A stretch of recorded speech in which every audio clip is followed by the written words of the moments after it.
Okay, तो भाई इसमें हमें भैरवा को काल भैरव या कल्कि नहीं बल्कि कर्ण के जैसे दिखाया गया, और ये बात रिवील करने से पहले कुछ कर्ण के रेफरेंस को भी दिखाया गया। जैसे कि इसमें दुलकर सलमान के कैरेक्टर जो भैरवा को पाल पोस कर बड़ा करते हैं, वो भैरवा का पापा नहीं होते। असल में उन्हें भैरवा एक टोकरी में मिला होता है। और महाभारत में भी देखो तो अधिरथ जो कर्ण को पाल पोस कर बड़ा करती है, वो कर्ण के रियल पापा नहीं होते। उन्हें कर्ण नदी में बहती हुई एक टोकरी में मिले थे, सेम। फिर महाभारत में कर्ण के पोषक पिता अधिरथ एक सूत यानी कि एक रथ चालक थे। तो इसमें भी दुलकर सलमान के कैरेक्टर को कैप्टन बताकर अधिरथ का रेफरेंस दिया जा रहा है। वैसे भैरवा को वो इसमें ट्रेन करते हुए भी दिख रहे हैं, और कर्ण को ट्रेनिंग परशुराम दिए थे। तो कुछ फिल्मी भाइयों का कहना है कि परशुराम भी हो सकते हैं, जो कि आगे जाकर कल्कि को भी ट्रेनिंग देंगे, जो कि क्या पता सच हो भी सकता है। लेकिन भैरवा एक टोकरी में मिलना और अधिरथ की तरह उसे कोई और बढ़ाना, ये सब रेफरेंस तो कर्ण के ही है। क्लाइमैक्स में कंफर्म हो चुका है ना भाई कि सूर्य पुत्र कर्ण अब पुनर्जन्म ले चुके हैं। तो अब ये सवाल उठता है कि कर्ण ही क्यों? इनके जगह कोई और भी तो हो सकता था, जैसे कि भीम हो सकता था, अर्जुन हो सकता था, या मेकर चाहते तो वो किसी और का पुनर्जन्म करा सकते थे, या भैरवा को किसी चिरंजीवी के जैसे भी दिखा सकते थे। पर नहीं, वो भैरवा को कर्ण ही क्यों दिखाए? ये मूवी का एक बहुत बड़ा ट्विस्ट था, क्योंकि 3-4 साल से ये मूवी बन रही है पर किसी ने इसके बारे में सोचा नहीं था। सब बोल रहे थे कि प्रभास कल्कि होंगे, काल भैरव होंगे, और मूवी आने के बाद मेकर्स भी लाइक ले दिया तेरी सारी थ्योरी पर।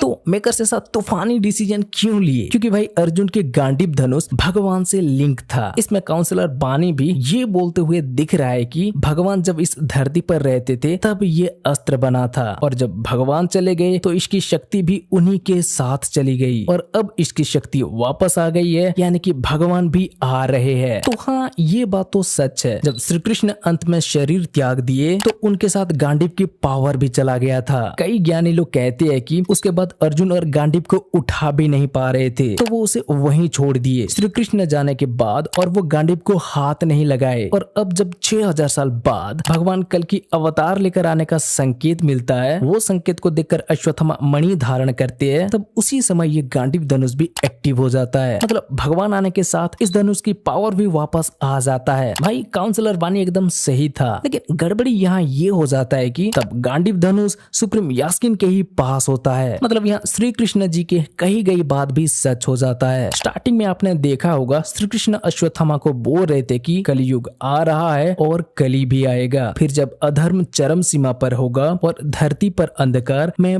फिर एक अवतार लूंगा, लेकिन उस युग में कली मेरा जन्म को रोकने जैसा शक्तिशाली होगा, तो तब तुम्हें ही उस गर्भ की रक्षा करनी होगी। तो हाँ, अब यास्किन को गांडीव मिलने के बाद वो उनका जन्म को रोकने जितना शक्तिशाली तो हो चुका है, पर क्या अब अश्वत्थामा अकेला उस गर्भ की रक्षा कर पाएंगे जिसे कि यास्किन टारगेट करने वाला है? बिल्कुल नहीं, क्योंकि हम देख चुके हैं गांडीव से निकला हुआ सिर्फ एक तीर का सामना अश्वत्थामा नहीं कर पाए थे। वो एक तीर आकर अश्वत्थामा के रथ की धज्जियां उड़ा दिया था, तो अब कैसे करेंगे? इसीलिए वो कर्ण को लाए, क्योंकि कर्ण ही शायद सिर्फ एक ऐसा योद्धा थे जो कि गांडीव धनुष का सामना कर चुके थे। इसका एंडिंग में हमें अर्जुन और कर्ण की एक युद्ध दिखाया है, हम सब ने देखा है। उस युद्ध में अगर श्री कृष्ण अर्जुन के साथ ना होते तो शायद कर्ण अर्जुन को हरा भी देते, पर क्या करे, कर्ण का अंत वैसे ही लिखा था। उन्हें 2 श्राप मिला था। पहला श्राप परशुराम जी से। परशुराम जी सिर्फ ब्राह्मण लोगों को ही अपना शिष्य बनाते हैं, लेकिन कर्ण एक क्षत्रिय होके भी अपने आप को ब्राह्मण बता के परशुराम जी के पास जाकर ट्रेनिंग शुरू की। तो जब परशुराम जी को ये बात पता चली तो वो कर्ण को श्राप दिए कि जब उसे अपनी आर्चरी स्किल की सबसे ज्यादा जरूरत होगी तब वो अपनी ट्रेनिंग भूल जाएंगे। और दूसरा श्राप भूमि देवी से मिली थी। ये श्राप मिलने की तो कई अलग अलग कारण बताया जाता है, लेकिन हाँ, कर्ण के दूसरा श्राप ये था कि भूमि देवी श्राप दिए थे रणभूमि में सबसे महत्वपूर्ण टाइम में तुम्हारा रथ की पहिया भूमि में धंस जाएगा और तब तुम कुछ कर भी नहीं पाओगे, हेल्पलेस हो जाओगे। और यही 2 श्राप के कारण कर्ण की मृत्यु होती है। जब भूमि पर उनका रथ की पहिया धंस जाता है और वो अपने तीरंदाजी स्किल भूल जाते हैं, तो वो नीचे उतरकर पहिया को निकालने की कोशिश करते हैं और तभी मारे जाते हैं। नहीं तो उस युद्ध में ये भी अर्जुन को हरा सकते थे। मतलब जिस अर्जुन के गांडीव का सामना कोई देवता या गंधर्व भी नहीं कर सकते, उस गांडीव का सामना ये कर्ण कर सकते थे।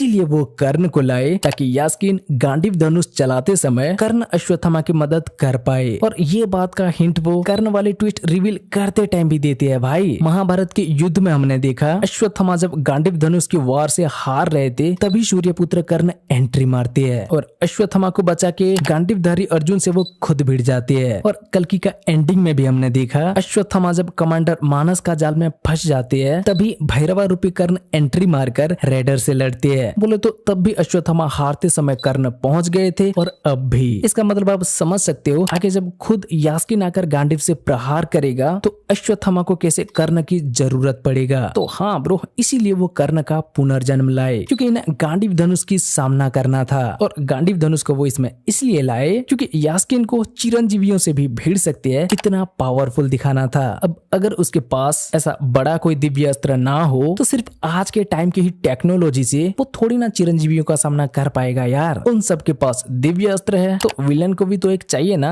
हाँ, पर कुछ फिल्मी भाइयों का ये भी कहना है कि सूर्यपुत्र और इंद्रपुत्र इनका हर युग में युद्ध सुनिश्चित है होता रहता है। पहले त्रेता युग में इंद्रपुत्र बाली थे और सूर्यपुत्र सुग्रीव, इनका लड़ाई सबको पता है। फिर द्वापर युग में सूर्यपुत्र कर्ण तो इंद्रपुत्र अर्जुन। और अब कली युग को लेकर बोला जा रहा है कि वो नहीं तो अब उनका अस्त्र लड़ेंगे, अर्जुन के गांडीव और कर्ण के विजय धनुष। बहुत से फिल्मी भाइयों ने ये कमेंट किया था भाई और ये बहुत बढ़िया लग रहा था। तो हाँ, कुल मिलाकर देखा जाए तो जैसा कि हम कल की लास्ट वीडियो में बोल रहे थे मेकर्स कर्ण और अर्जुन की फाइट रिक्रिएट करना चाहती है भाई, वो 100% सही है। लेकिन ऐसे ही बस मास मसाला या फैन सर्विस के लिए नहीं, ये लोग पूरा प्रॉपर प्लान बना के आए हैं भाई। हम जितना सोच रहे थे ये तो उससे भी आगे है। खैर सही है, लेकिन स्टार्टिंग में इन्होंने जो हमको कंफ्यूज करते आ रहे थे भाई, पहले प्रभास के नाम रिवील कर दिया कि इनका कैरेक्टर का नाम भैरवा होने वाला है। फिर काशी शीटी दिखाया गया, काशी के प्रोटेक्टर काल भैरवा को दिखाया गया, जिसके बाद की ऑडियंस थ्योरी बनाने लगे कि बुज्जी जो भैरवा के कंधे पर है वो शिवजी के सांप की ही रेफरेंस है और पता नहीं क्या क्या। और आखिर में क्या पता चलता है कि ये सूर्यपुत्र कर्ण है। सही है भाई, मेकर्स ने जो सरप्राइज दिया अच्छा लगा। वैसे सच में इसमें काल भैरवा को लेकर कुछ रेफरेंस भी था। छोड़ो चलो, बाकी की बातें हम आने वाले वीडियोस में करेंगे। आज के लिए इतना रहने देती है। अगर आपको इसके बारे में कुछ कहना है या आपके पास कोई थ्योरी है तो हमें कमेंट करके बता सकते हो। ठीक है, तो भाई अब हम इस वीडियो को ये खत्म करते हैं। अगर ये वीडियो अच्छा लगा हो तो भाई वीडियो को लाइक करके अपने दोस्तों के साथ शेयर करो और चैनल को सब्सक्राइब नहीं किया है तो भाई सब्सक्राइब कर लो।